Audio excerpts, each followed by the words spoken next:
This Moose Belongs to Me by Oliver Jeffers.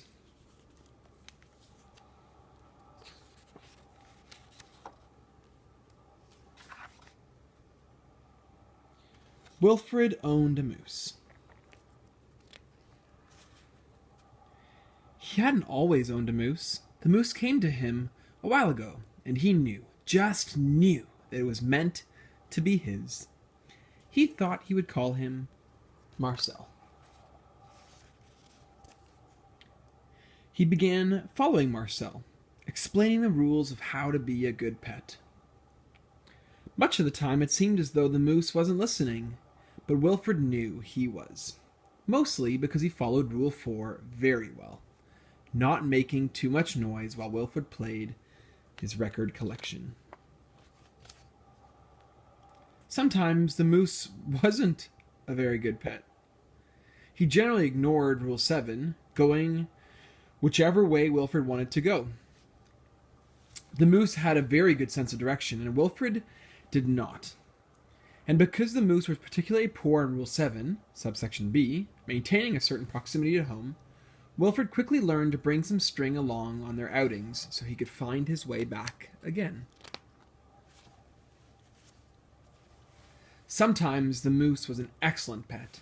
He had no trouble with Rule 11, providing shelter from the rain.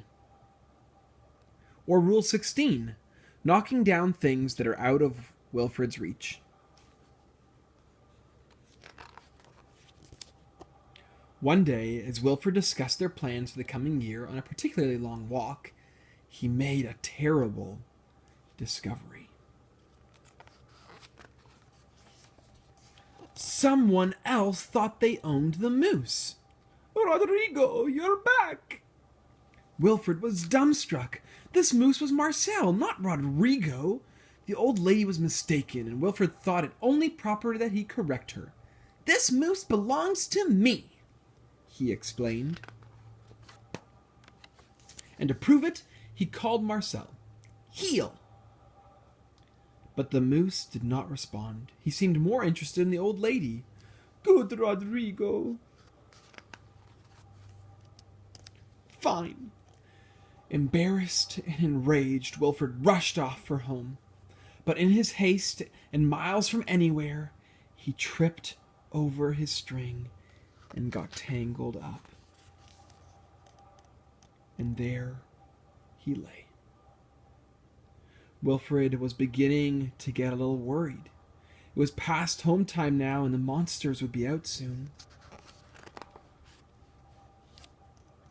He had just ruled out the last of his options when along came the moose. It performed Rule 73 brilliantly, rescuing your owner from perilous situations. All was forgiven, and perhaps Wilfred admitted he'd never really owned a moose anyway. With that in mind, he and the moose reached a compromise. The moose would agree to all of Wilfred's rules whenever it suited him. "Dominic, you're back, and you brought me an apple." The end.